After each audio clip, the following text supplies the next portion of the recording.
With its recent decision to increase by 30% the price of gas at the pump, the Indonesian government has triggered a wave of demonstrations throughout the country's major cities. Indonesians, many of whom are struggling to cope with the escalating prices of food, are voicing out their concern for the future. Things are getting really difficult for us. Last month I could still earn a bit more money than what I'd spend.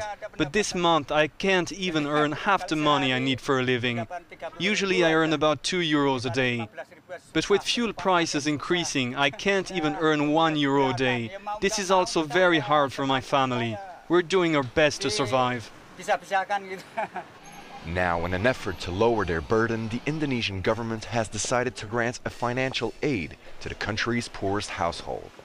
Until the end of this year, 19 million families will receive €7 a month. I'm going to use this money to pay for the education of my daughter and also for our daily expenses. Honestly, this aid isn't enough to cover our needs because prices keep on increasing. But of course, it's better than nothing.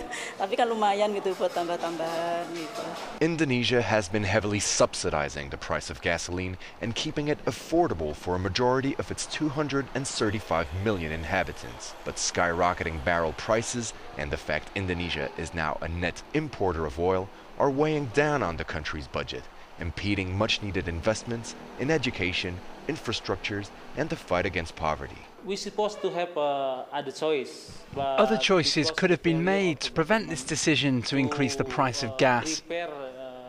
But because of the government's failure to prevent this situation and find solutions, we are now in the position where there is no other choice left. No other choice. The government...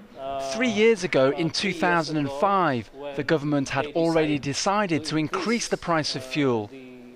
But it had promised to also increase oil production, which would have leveled things out. But little has been done.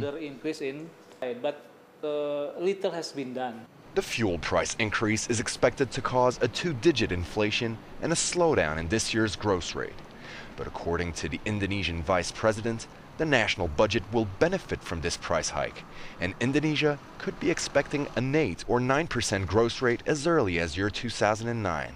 But many Indonesians have more immediate concerns.